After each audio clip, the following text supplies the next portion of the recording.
सुरुवातीला महत्त्वाची घडामोड आहे। टिपू सुलतानला छत्रपती शिवरायांच्या समकक्ष पाहायला हवं असं वक्तव्य हर्षवर्धन सपकाळ यांनी केलं होतं आणि यावरून झालेल्या टीकेनंतर सपकाळांनी भूमिका मांडली। जबाबदारीनं केलेल्या वक्तव्याला हिंदू मुस्लिम पद्धतीनं खत पाणी घालतायत असं सपकाळ म्हणाले। कोश्यारींनीही महाराजांबद्दल विकृत वक्तव्य केलं, त्यांचाही पुतळा भाजपवाले जाळणार का असा सवाल सपकाळ यांनी विचारलाय। टिपू सुलतान यांना छत्रपती शिवाजी महाराजांच्या समकक्ष मानलं पाहिजे। काँग्रेस प्रदेशाध्यक्ष हर्षवर्धन सपकाळ यांच्या वक्तव्यानंतर भाजप चांगलीच आक्रमक झाली। हर्षवर्धन सपकाळांविरोधात गुन्हाही दाखल करण्यात आलाय। सपकाळांनी माफी मागावी अशी मागणी मुख्यमंत्री फडणवीसांनी केल्यानंतर भाजपकडून हिंदू मुस्लिम रंग देण्याचं काम सुरू असल्याचं म्हणत सपकाळांनी टीका केली आहे। टिपू सुलतान हे एक शौर्य गाजवणारे एक योद्धे होऊन गेले, एक भारताचे भूमिपुत्र होऊन गेले। त्यांनी कधी कुठल्याही विखारी विचारांना त्यांनी जवळ केलं नाही, तर एक शौर्याचं लक्षण म्हणून टिपू सुलतानांना आपण शिवाजी महाराजांच्या समकक्ष बघितलं पाहिजे। खरं म्हणजे त्यांना लाज वाटली पाहिजे। टिपू सुलतान आणि छत्रपती शिवरायांची तुलना केली याबद्दल त्यांनी माफी मागितली पाहिजे। माझं जे उत्तर होतं ते हे होतं की शिवाजी महाराजांनी जो स्वराज्याचा विचार दिला त्याचाच आदर्श हा टिपू सुलतानने घेतला आणि टिपू सुलताननी तो आदर्श घेऊन इंग्रजांच्या विरोधात ते लढले आणि त्या अनुषंगाने या प्रतिमा ज्या आहेत ह्या सोबत लागण्याच्या अनुषंगानं समकक्षतेच्या अनुषंगानं माझं हे वक्तव्य केलेलं आहे। पाकिस्तान टिपू सुलतानला नायक मानतं। फडणवीसांनी अशा भारत-पाक सामन्याचा धिक्कार केला पाहिजे असा निशाणा संजय राऊत यांनी लगावला, तर भाजप नेत्यांनी हर्षवर्धन सपकाळ आणि राऊतांवर जशास तसा पलटवार केलाय। पाकिस्तान टिपू सुलतानला नायक मानतं, हिरो आहे। मग टिपू सुलतानला नायक मानणाऱ्या पाकिस्तान बरोबर क्रिकेट भारत खेळत असेल तर देवेंद्र फडणवीस आणि त्यांच्या भाजपने त्याचा धिक्कार आणि निषेध केला पाहिजे ना। ज्या महाविकास आघाडीमध्ये अशा पद्धतीचे लोक आहेत, किती दिवस लाचारी सहन करणार आहे संजय राऊत आणि उद्धव ठाकरे? किती दिवस लाचारी सहन करणार आहे तुम्ही? काय आहे का नाही तुम्हाला की तुम्ही आता त्याला सारवासारव करताय? कशाला सारवासारव करताय? आमच्या छत्रपती शिवाजी महाराजांची तुलना एका हिंदू द्वेषी टिप्याशी केलेला आहे आणि त्यांची तुलना ज्या टिप्याशी हे लोक करतायत त्या टिप्याचा इतिहास या सपकाळांनी वाचला आहे का? भाजपकडून टीकेची झोड उठल्यानंतर काँग्रेसकडून रामनाथ कोविंद यांचा व्हिडिओ ट्विट करत सवाल करण्यात आलाय।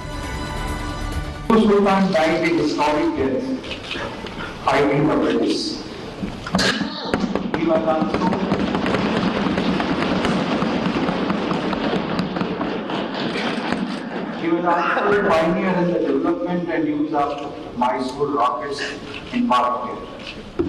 This technology was later adopted by the Europeans. सपकाळांनी केलेल्या वक्तव्याविरोधात भाजपनं पुण्यात आंदोलन केलं। काँग्रेस भवनाबाहेर भाजप आणि काँग्रेसचे कार्यकर्ते आमने-सामने आल्याचं पाहायला मिळालं।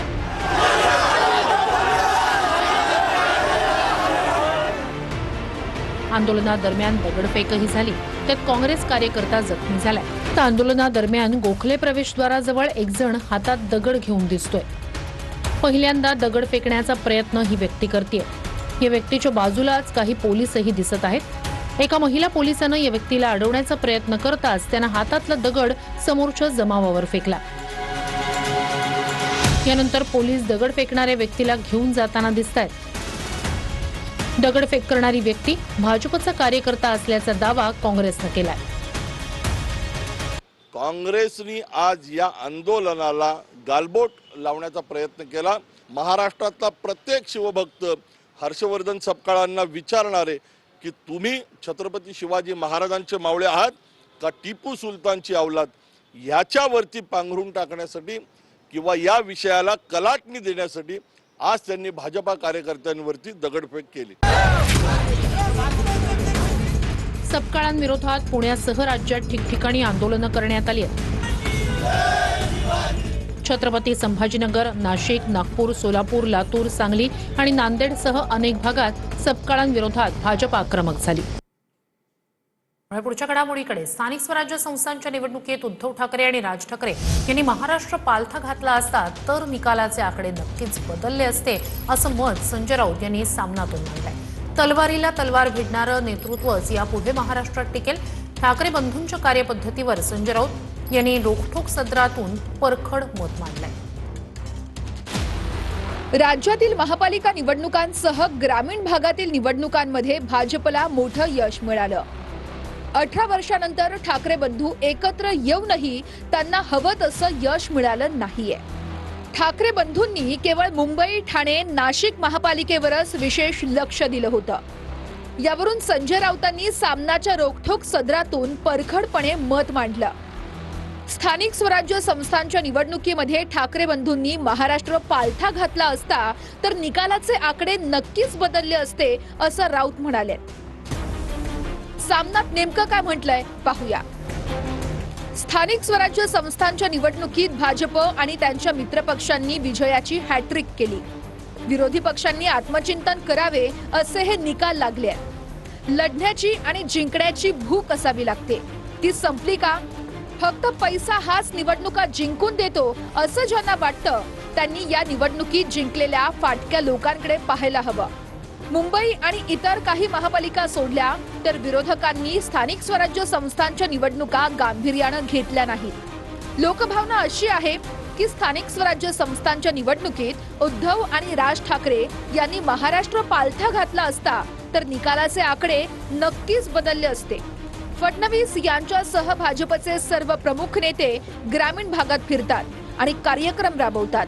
भाजप आता 2029च्या तयारीला लागलाय आणि त्या निवडणुकीचं बजेट आता तरी 25,000 कोटी इतकं ठरलंय. ते वाढेलही. या खेळामध्ये फडणवीस विरोधकांच्या इच्छाशक्तीची परीक्षाच घेत आहेत. शिंदेंचं नेतृत्व हे ठाकरेंपेक्षा मोठं नाहीये. तरीही प्रत्येक निवडणुकीत शिंदे आघाडी घेतात हे चमत्कारिक आहे. निवडणुका लढण्याची आणि जिंकण्याची भूक राजकीय पक्षांच्या नेतृत्वास असायलाच हवी. ती सर्वाधिक भूक आज भाजप, शिंदे गट आणि अजित पवारांच्या पक्षात दिसते. महाराष्ट्राच्या राजकारणात वाढलेली ही भूक विरोधी पक्षांच्या पिछेहाटीस कारण ठरत असेल तर त्यासाठी फक्त सत्ताधाऱ्यांना दोष देणं चुकीचं आहे. तलवारीला तलवार भिडवणारे नेतृत्वच यापुढे महाराष्ट्रात टिकेल. नाही, मी कान नाही टोचले. मी माझ्या भावना व्यक्त केल्यात. लोकांच्या भावना आहेत की यापुढे स्थानिक स्वराज्य संस्थांच्या निवडणुका विरोधी पक्षानं, जोपर्यंत आम्ही विरोधी पक्षात आहोत तोपर्यंत प्रत्येक निवडणूक आम्ही गांभीर्यानं घेतलीच पाहिजे, ही सगळ्यांची भूमिका आहे. मी लिहिणारा माणूस आहे, बोलणारा माणूस आहे. मी लिहिलं आणि बोललो. महाराष्ट्र पालथा घालण्यासाठी घरांच्या बाहेर निघायला लागतं ना. मुंबई पालथी घातली होती, काय झालं मुंबईमध्ये? सत्ता आली नाही. म्हणून संजय राजाराम राऊतला बोलीन की थोडं जरा शुद्धीत जेवढं लवकर येतील तेवढं बरं आहे. घरचा आहेर संजय राऊत यांनी उद्धव ठाकरेंना दिलाय. उद्धवजी ठाकरे साहेब मुख्यमंत्री असताना मातोश्री सोडत नव्हते. या राज्याचे लोकप्रिय मुख्यमंत्री स्वतः दिवस रात्र कष्ट उपसतात, मेहनत करतात सर्व बाजूनी, आणि म्हणून यश मिळतं ना. का घरात बसून गप्पा मारून यश मिळत नसतं. पालथा घातला असता तर ना. आता ग्रामपंचायतीच्या निवडणुकीला घाला, विधानसभेची निवडणूक झाली, नंतर कुठची निवडणूक झाली, नगरपालिका झाली, नंतर महानगरपालिकेची निवडणुका झाली. आता तर बघितलं कोकण पट्ट्यामध्ये जिथं हे सगळे मिरवायचे की आम्हीच आहोत आम्हीच आहोत, तिथं माझ्या जिल्ह्यात 40 जागेवरनं 5 जागेवर आलेत. आणि आम्ही तसं बघायला तर शून्यावर होतो. आम्ही 41 जागेवर गेलो. पुढच्या घडामोडीकडे. महायुतीत शिंदे आणि नाईक यांच्यातील वाद पुन्हा उफाळून आलाय. श्रीकांत शिंदे यांनी भाजपच्या गणेश नाईक यांना आव्हान दिलंय. जास्त खुमखुमी असेल तर कल्याण किंवा ठाण्यात उभं राहून दाखवा असं श्रीकांत शिंदे म्हणाले. महायुतीत शिंदे आणि नाईक यांच्यातील वाद पुन्हा उफाळलाय. श्रीकांत शिंदे यांनी भाजपच्या गणेश नाईक यांना खुलं आव्हान दिलं आहे. तुम्हाला जास्त खुमखुमी असेल तर कल्याण किंवा ठाण्यात उभं राहून दाखवा असं श्रीकांत शिंदे म्हणाले. यांच्या घरामध्ये 2 मुलं आणि हे स्वतः माजी झालेले आहेत. त्यांनी जे आहे शिंदे साहेबांना किंवा मला हे माजी करण्याची जी आहे भाषा करू नये. मृत्यूभ्रंश, डिमेन्शिया त्याला इंग्लिशमध्ये बोलतात. जर जास्त खुमखुमी असेल तर येणाऱ्या लोकसभेमध्ये ओपन चॅलेंज, जिथे उभं राहायचं तिकडे उभं राहा. डॉक्टर श्रीकांत शिंदे जो आहे तो तुमच्या समोर उभा राहील.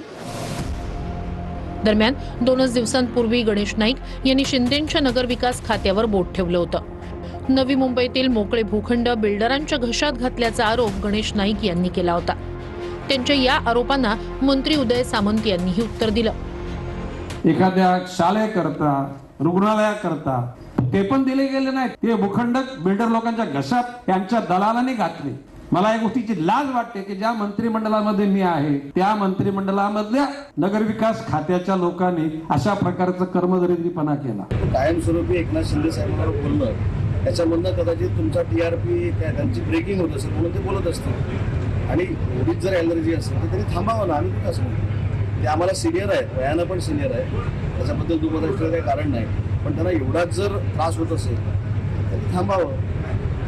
बाकीचे सक्षम होत नाही. गणेश नाईक यांच्या लोकप्रियतेत जी लोकप्रियता ते स्वतःला समजतात, तो काय दिवा आहे ना, त्यातलं तेल संपलेलं आहे. आणि दिव्यातलं तेल जेव्हा संपतं तेव्हा तो फडफडतो. ती वात तशी ते फडफडत आहे. त्यांचं वय झालेलं आहे. कुत्र्याचं शेपूट 12 महिने नळीत घातलं तरी जसं सरळ होत नाही ना, तीच अवस्था गणेश नाईक सारख्या खरजुल्या कुत्र्याची झालेली आहे. वारंवार फक्त एकनाथ शिंदे साहेब, डॉक्टर श्रीकांत शिंदे साहेब यांच्यावरती टीका करायची, याच्याशिवाय गणेश नाईकला दुसरा कुठला उद्योग धंदा राहिला नाही. महायुतीतील 2 मोठ्या नेत्यांमधील भांडणावर संजय राऊत यांनी चांगली गोष्ट आहे असं म्हणत चिमटा काढलाय. श्रीकांत शिंदे आणि नरेश मस्के यांना गणेश नाईकांनी पुन्हा हल्लाबोल केलाय. चांगली गोष्ट आहे. सरकारमध्ये जे काय सध्या विधानसभा अध्यक्षाने ही तंटामुक्तीचं जे काय कार्यक्रम त्यांनी स्वीकारलेला आहे ते त्यांनी इथं लक्ष घालावं. तर आणखी बोललो, विधानसभा अध्यक्षांना राजीनामा द्यावा लागेल असा इशारा संजय राऊत यांनी राहुल नार्वेकर यांना दिलाय. गुजरातच्या जगशय शहा यांनी अलिबागमध्ये जमीन खरेदी केल्याचा आरोप राऊत यांनी केलाय.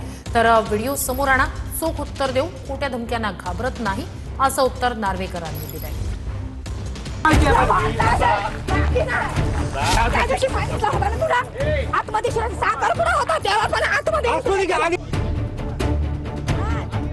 अलिबाग जमिनीच्या वादात संजय राऊतांनी आता जिग्शा शहा नावाच्या व्यक्तीचं नाव घेतलंय. माझ्याकडे अजूनही व्हिडिओ आहेत. अलिबागमध्ये गुजरातच्या जिग्शा शहासाठी जमीन खरेदीची दलाली कोण करतंय, माझं तोंड उघडायला लावू नका असा थेट इशारा संजय राऊतांनी दिलाय.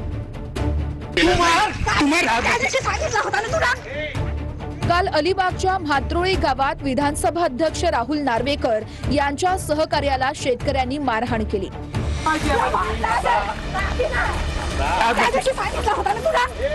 आरोपांनुसार नार्वेकरांचा सहकारी शेतीचे मूळ मालक घरी नसताना त्यांची शेत जमीन मोजत होता.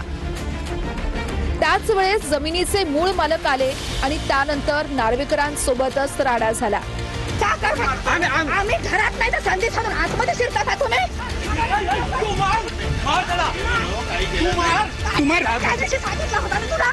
व्हिडिओ बघितल्यावरती कळतं. आणि नंतर कोणता दबाव, काय देवाणघेवाण झाली, मी त्याच गावातला आहे. ज्या गावच्या बुरी त्याच गावच्या बाबळी. अजून काय समोर आणलं तर विधानसभा अध्यक्षांना राजीनामा द्यावा लागेल. माझाही जन्म कर्म अलिबागचाच आहे. त्यांनी जे आरोप केले ते बिनबुडाचे पूर्णपणे आहेत. अलिबागला मी वारंवार जात असतो. माझं गाव आहे, माझी शेती आहे तिकडे. माझी शेती बघायला गेलो होतो. त्या जागेशी माझा काही संबंध नाही, त्या घटनेशी माझा काही संबंध नाही. मोजणीचा कुठचाही अर्ज मी केलेला नाहीये. दरम्यान जे शेतकरी कालच्या व्हिडिओत चुकी तुमची आहे असं म्हणून नार्वेकरांना बोलत होते, त्यापैकी एक शेतकरी आज या जमीन वादाशी नार्वेकरांचा काही संबंध नसून ते फक्त वाद मिटवायला आले होते असा दावा करतायत. जागा किती काढली? भांडणं करू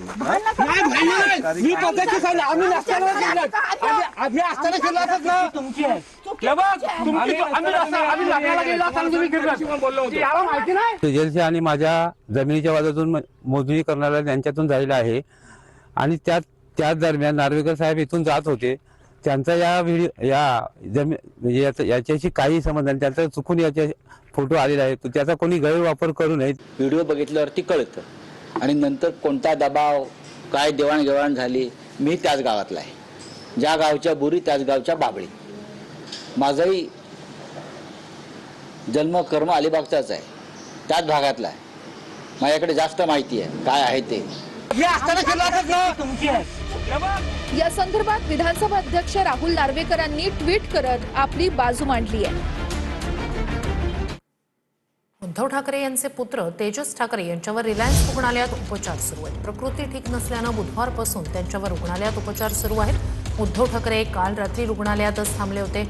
डॉक्टरांशी चर्चा करून उद्धव ठाकरे मातोश्रीवर परतले. उद्धव ठाकरेंचे लहान पुत्र तेजस ठाकरेंची तब्येत अचानक बिघडल्यानं त्यांना रुग्णालयात दाखल करण्यात आलं. काल रात्रभर उद्धव ठाकरे मुंबईतल्या रिलायन्स रुग्णालयामध्ये थांबलेले होते. तब्येत बिघडण्याचं कारण काय हे अद्याप समजू शकलं नसलं तरी बुधवारपासून त्यांच्यावर उपचार सुरू आहेत आणि सध्या प्रकृती स्थिर असल्याची माहिती मिळतेय. मात्र तेजस ठाकरे बुधवारी रुग्णालयात दाखल झाल्यानंतर पुढचे 3-4 दिवस त्यांच्यावर उपचार झाले.